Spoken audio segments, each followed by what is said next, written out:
これから、クリアオーディオの、ロバート・スヒ社長インタビューしようと思います。Could you tell us a history of your company, so briefly? Yeah. Okay. Yeah. Certainly. First, thank you for coming over and visiting us. Yeah. It is an honor to have you here, and it is an honor to speak with you and with the representation of Naspec. And we had a very nice day yesterday, and today we have enough time so I can explain you more insights about clearaudio. So history. Yeah. It is like many companies. We started 1978. Our father,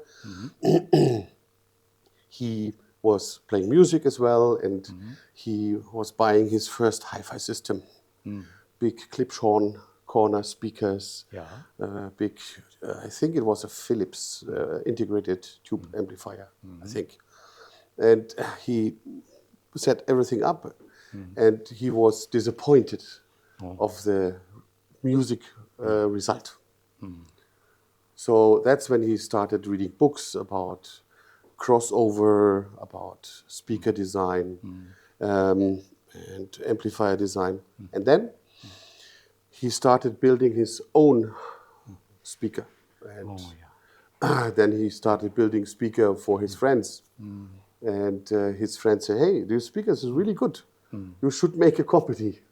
At that time, he was working at Siemens, but started in parallel a small company, and we started building speakers. Oh, yes. This was the first step. But very soon we understood, okay, when the source is not good enough, all the other components are not so important. Because the source is the most important part. At that time, of course, cartridges, phono cartridges, was the most important part.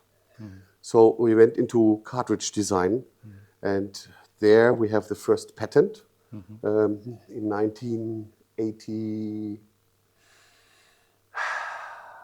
1986, 1984. 1984, yeah. And then we went on and started building more and more cartridges, putting more research in improvement of producing cartridges. And then, of course, when I entered the company, 1990, we very soon had to make the decision to build turntables as well, because everybody was asking us, what tone arm should we use with your cartridge? What turntable should we use with your cartridge? So we said, okay, we have to build now our own turntable because there is a good selection out there on the market, but maybe it's good if we can provide the full package of turntable, tone arm, and cartridge. Yeah. This is how we entered being a turntable manufacturer. And then we started building entry-level turntables. We went into tone arm design. And of course, at a certain stage, you started to build as well record cleaning machines.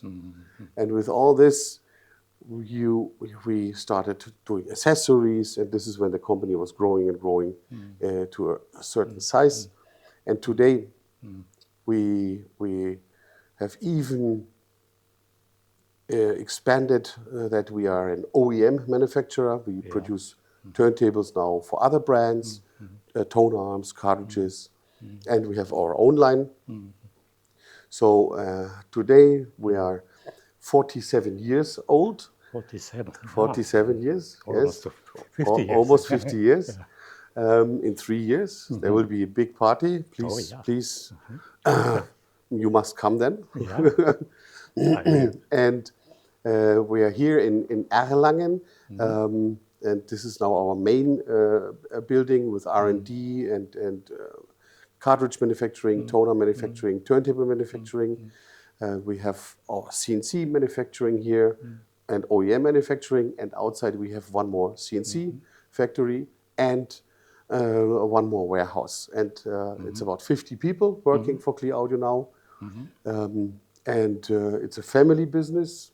It is my sister, Veronica, and me these days. Yeah, thank you. Yesterday, I walking around the factory tour. Amazing, and I'm very impressed. The atmosphere, the company is very nice, and everyone in this company have enthusiastic for music and analog. Yes, yes. Is there any specific background or any reason for that? Yes, I think there are some reasons. One reason is we are a family business, and we have one big advantage. We have no investor in our company. Everything, every machine, everything belongs to us. So we have no pressure, maybe no financial pressure. The other thing is that when somebody is working for us, he either makes a trainee program in the factory for 3 years, and if the personality fits to our big family, they can go on and work here. And I think that this makes this enthusiasm and that somebody likes to work here and likes to come to Clear Audio. And also have loving music. They are. Yes, in every department they have music. They have music playing. They have some set up, and also many employees have turntable at home and also listen to vinyl, and they have Clear Audio turntable at home, of course. Yeah. You are using mainly tube amplifier, I suppose. Not so. No. We use also integrated Marantz. We have Burmester. We have Octave. We try to have a wide range of listening components because we need to ensure that our turntables work with most of the equipment. And our goal is to have cartridges, tone arms, and phono stages, which are mainly neutral in sound and very natural. So the combination with other equipment is quite easy. So is there any advantage for using tube amplifier? Not specific advantage. Yes, I think it is like with vinyl and CD. There is advantages of CD and there is advantages of vinyl. And I would say it's the same with tube and transistor. Both have their advantages. I don't say they have disadvantages. On tube, sometimes, of course, you need to check the tubes, the bias, if they don't have auto bias. And the aging of a tube is maybe a little disadvantage. But sonically, the tube amplification has a different characteristic than the transistor, which is good. And both is very good amplifications to listen high quality music. I would not say this is better, this is better. I would say both have their part in the audio industry. I see. Yeah, and you said you had started with a speaker system, not the starting point, but now are you making some speaker or electronics amplifier or? We did produce 15, 18 years ago preamplifier and power amplifier. It was a pure class A amplification, stereo, amplifier, and which could be switched to mono, so you can use also two. They had like 2 times 80 watts, but pure class A.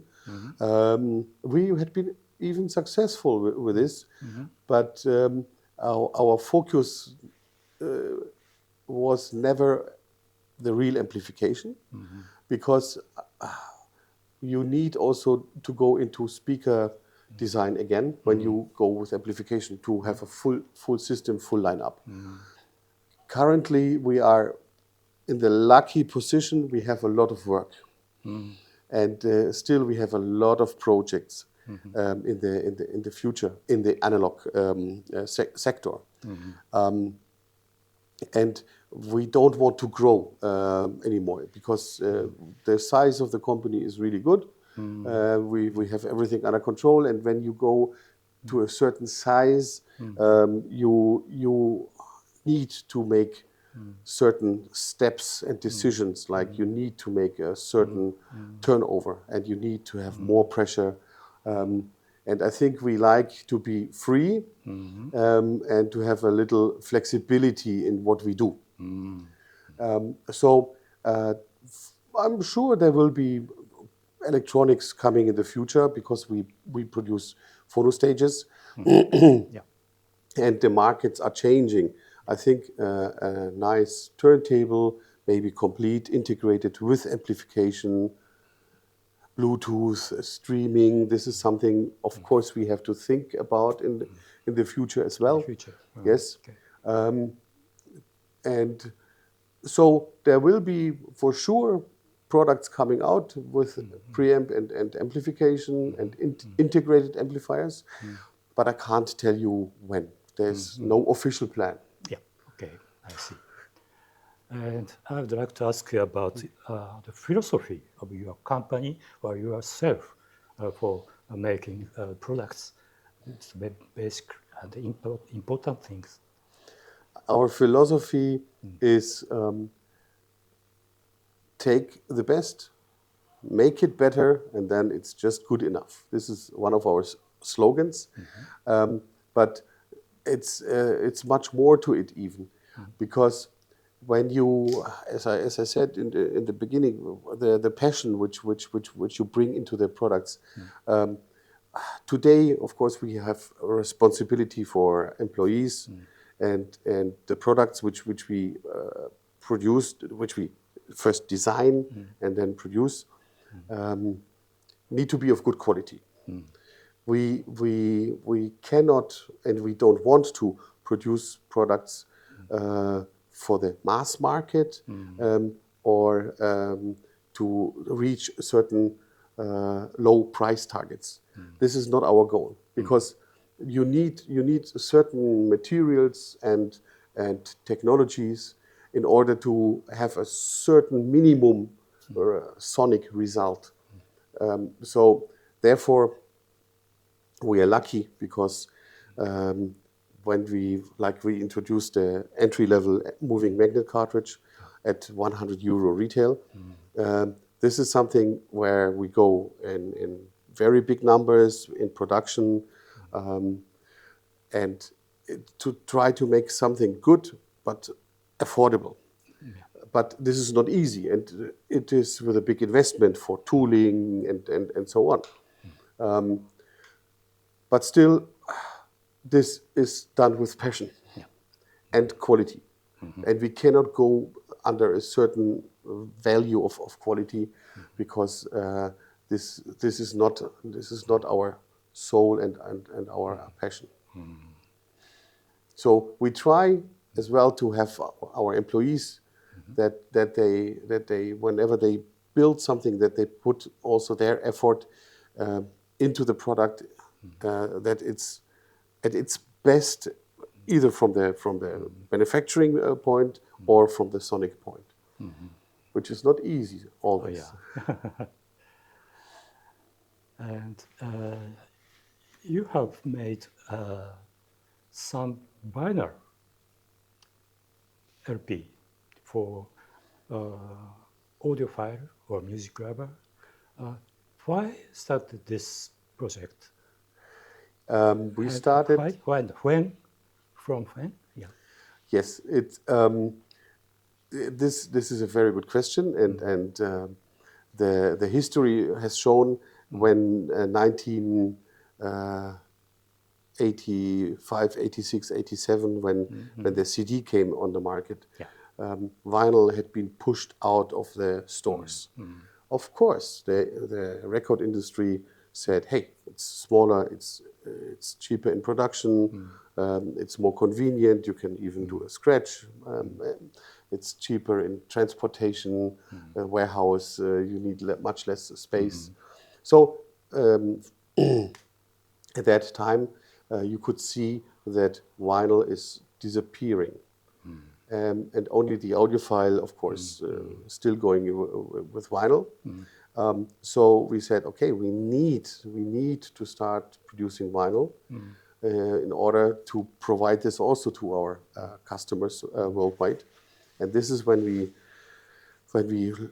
launched our own label, the Clear Audio Music, and we started 1988, 1989 with own productions, and then we started doing licensing.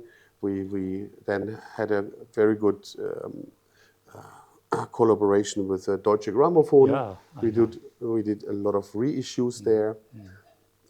So this was the foundation of our music label, and this is ongoing. It's like last night you heard Wolfgang Bernreuther, a blues artist.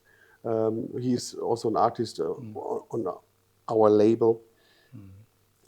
So we will go on, and now lately we start to produce every year one sampler with various music, pop, rock, jazz, classic.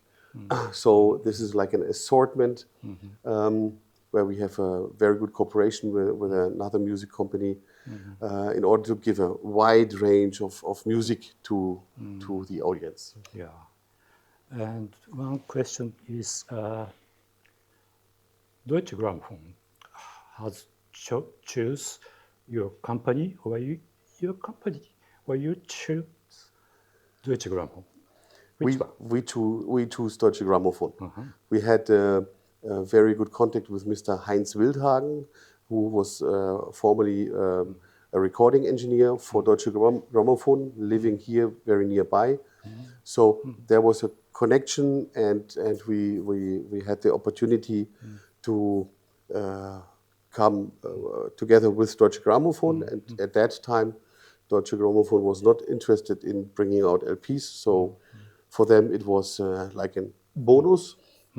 And our aim was always to have the original tapes and the original master tapes, and make the new production, the reissue, if possible, even better than the previous release. And since Mr. Wildhagen did help us, we always had like a very good judgment for the licensing product which we could choose. So you're making original mastering, or? Yes, we have a mastering studio in Frankfurt, and also they produce all the lacquers for us.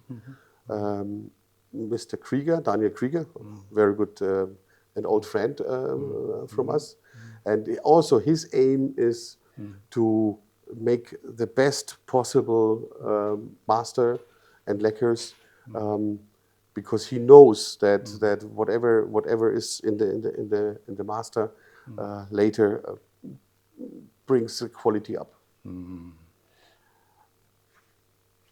I have several LPs from Clear Audio, and I love these LPs. Thank you very much. Yeah, they sound like originally analog recording. Even when actually digital recorded master, but I can hear the analog sound. Yes, we try to make most of the recordings with the analog path. It is in these days sometimes not possible. Sometimes we have digital recordings, but it's very interesting that even when you do digital recordings and then later do the mastering and put it on vinyl, even then the sonic difference between vinyl playback and the CD is still audible, and you can hear the difference, even though it was recorded digitally. But I think this is a theme which needs a separate interview, because we can talk very, very, very long about recording and. You have many vinyl in your office or listening room. You need so many LPs. Yes, of course, you need so many LPs. Yes, this, of course, it's a collection over decades. As well, we have outside. You have seen this is a special dedicated area for original, mainly from Deutsche Grammophon. So when we did the licensing, we always had the original vinyl, and we could compare. Oh, yeah, I see. So this is why we have a very, very big Deutsche Grammophon collection.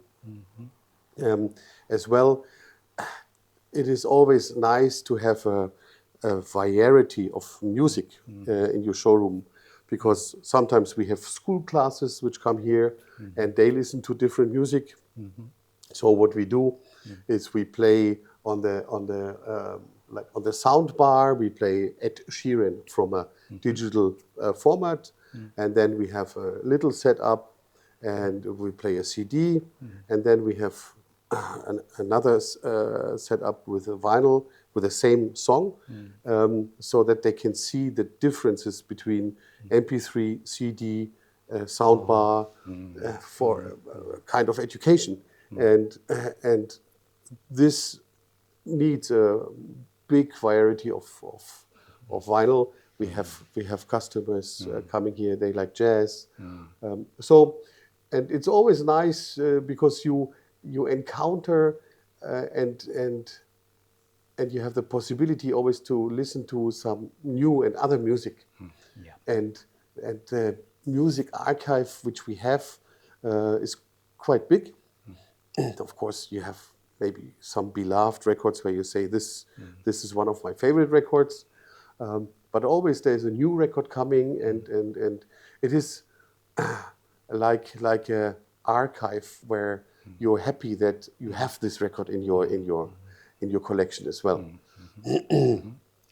And of course, you have some LPs for checking or tuning. Do you have specific vinyls, for instance? We always have like an assortment of various titles, and of course it's one is Pink Floyd The Wall, which is an excellent production depending what pressing you have. One of the best are from Japan. And or Dire Straits, you have one or two tracks. Of course, like a record, The Eagles, Hotel California, when you have a very good pressing, and now there's very good reissues as well.